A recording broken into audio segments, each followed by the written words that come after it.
Yan. Alam niyo bang merong bigla ang renovation sa aking apartment. At ang renovate pa ang toilet. Ang toilet ko ay doon nakalagay ang aking washing machine at doon nakakonect. So sa ngayon, sa madaling salita, wala akong nagagamit na toilet. So nag-message sa akin ang landlord ko, tapos nagpadala sa akin ng ano ba yun, company or ano ng basta ano nung mga apartment, kasi ganun dito by ang mga apartment dito under by company. So yun, ano sa akin, nagpadala sa akin ng letter na may renovation na gagawin sa aking toilet dahil mayroon daw nangyayaring tumutulo sa, kasi sa second floor ako, yung baba ko, yung katapat ng sa baba ko na apartment, ang tawag doon, merong moist, nagmo-moist, saktong pumapatak dun sa kanila. Yun. So kaya yan, ginagawa nila ng paraan. So parang tinutuyo nila yung mga tubo.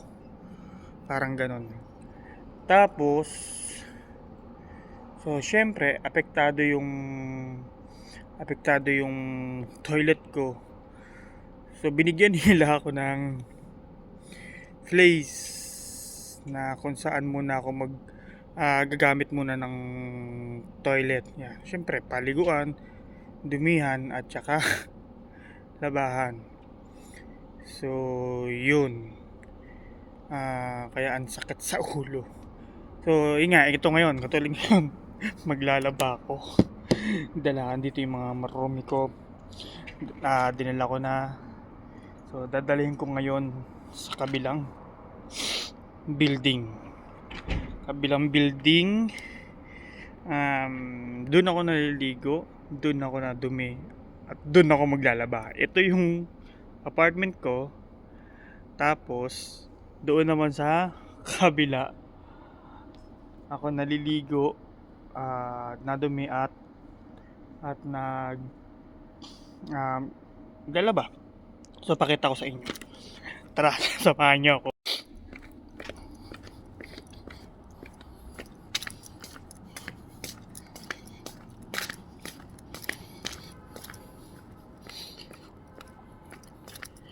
Yan. Yung pintuan dyan sa tapat ng building na yan, at saka dun sa may building ko, pareho lang yung susi. Yan.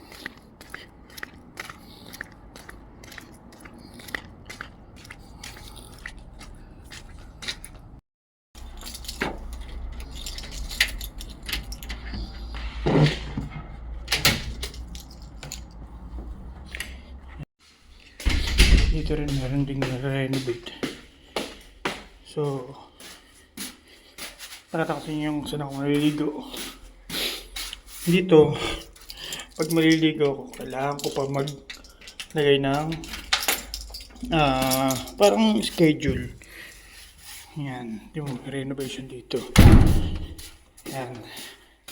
Ito yung kung saan ako mag-aano ngayon dapat maglagay. So syempre bukas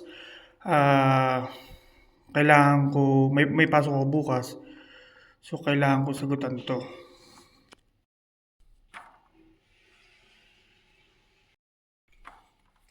So yan. Yan, may kapakita sa inyo kasi parang may tao sa loob. May gumagamit. So pakita ko na lang sa inyo ngayon yung kung saan ako lalaba. Yan. Yan. Dito.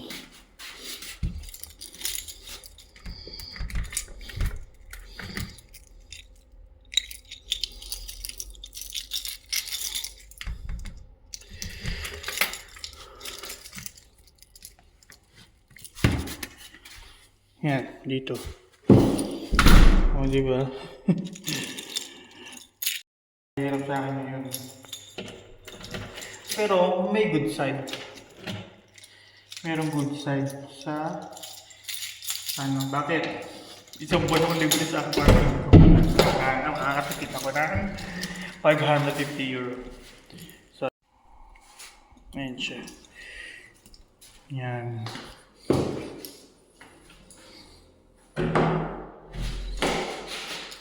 Ilaw. Buksan ang ilaw. Buksan ang yan. Yan.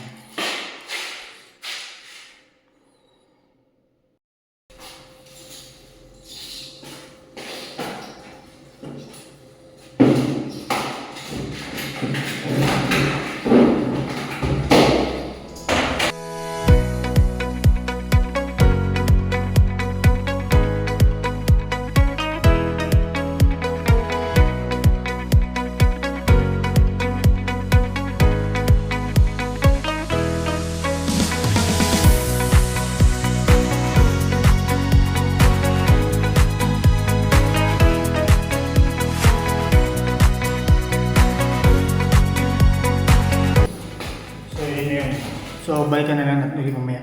Mga after 30 minutes.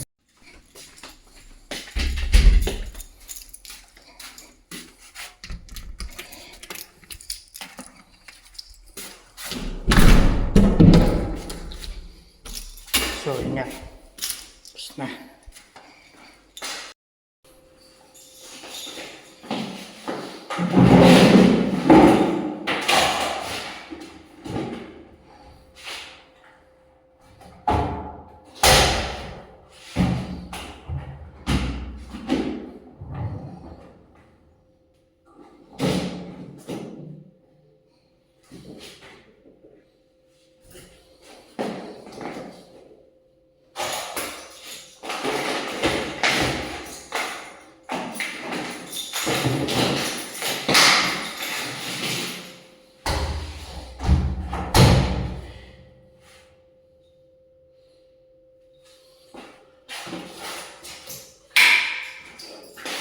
Yan, okay na. So, yun na nga, kuha ko na. Yun ang isa sa medyo pahirap sa akin. Pero okay lang. Pag iniisip ko na makatipid ako ng 1 month na bayad sa apartment.